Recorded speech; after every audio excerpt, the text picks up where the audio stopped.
you know, it's, first I think we're in an anomaly right now with the credit markets roaring back in the fourth quarter and into the first quarter this year.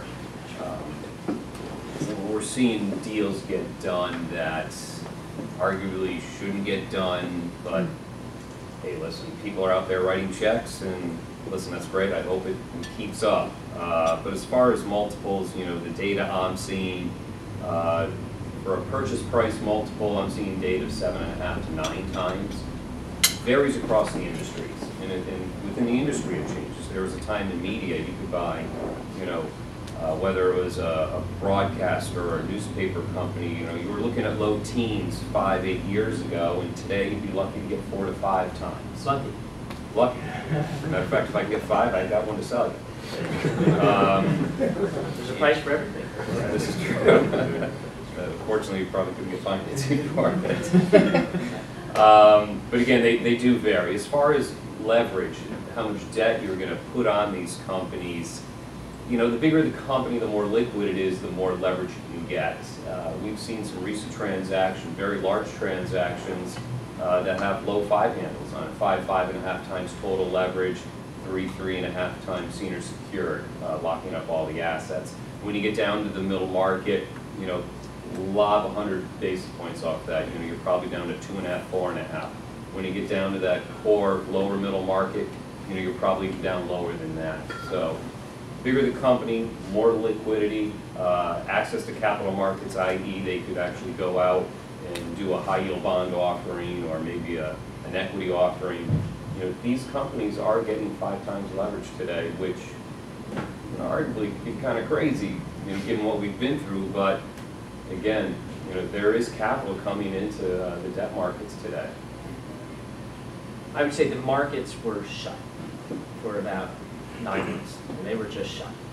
So if you wanted to do a leverage finance deal, you know, goodbye. Then we've seen a wave of equity growth investments, whether it be a minority investment, a majority investment. We've just seen a lot more equity growth side. So on the leverage market, we're definitely seeing over the past 75 days, 90 days, definitely these lenders saying, hey, we're open for business again. We're ready to start talking, engaging. Again, when I talked earlier, we're talking to 4 or 5 banks instead of when we used to talk to 1 or 2. You know, so we're having to play that game, which again takes up our time a lot more when we're dealing with multiple parties.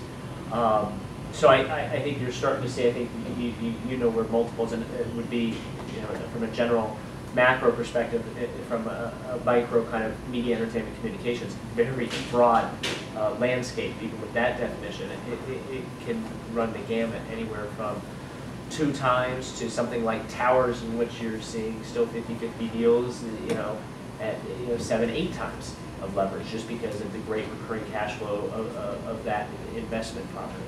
So it really depends what the investment class that you're investing into. I'm gonna take one more step, just talk about valuations a little bit on the equity growth side, and you know, it goes to answer you said before, for companies that are very healthy right now and are in sexy industries. I would say media always tends to be sexy. They're still, you know, skyrocketing. There's capital out there willing to fund it. If the equity guys that were in the previous round, they don't want to do a down round, and they'll be willing to pony up the cash themselves to keep that valuation where it is, or if not higher. And there's a lot of cash on the sideline. So it's for very sexy properties that are looking for equity growth capital, that have high trajectory growth rates and have had solid performance in 09 versus 08, you're seeing valuations that still, to this day, I would say, we can't justify. You know, and that's, again, why it's been very difficult to make an investment.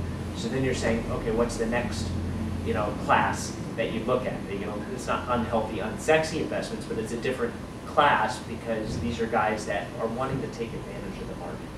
They're realizing that, hey, I can gain market share, I can gain mind share, I can do an acquisition. If I just get capital right now, because who knows what happens to the market 6 months from now. I got to tell you, if you had a crystal ball, I want to know the answer, because we don't know.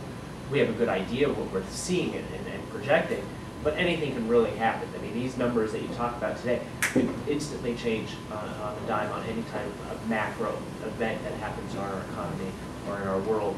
And so, you know, some smart companies are saying, hey, I'll do a valuation right now that's similar to what I did in, you know, in 06 or 07 or 08 even, and or even take a little bit of a haircut if I can get the right investor. If I can know that you're going to be able to provide value to me by taking your capital. I know you're going to be an active board member and advisor, and I'm not just going to see you on quarterly board meetings, but I'm going to talk to you once, twice, 5 times a week. And that is the ground of companies. That's the landscape that we're looking for. We're willing to pay up for those companies a little bit, but that's where I think there's gems in the future of, you know, for the next year finding investments. Not these guys that want this, you know, high, you know, valuations, but those that are very sound managers that know what capital they're really taking today and are willing to take that valuation. So.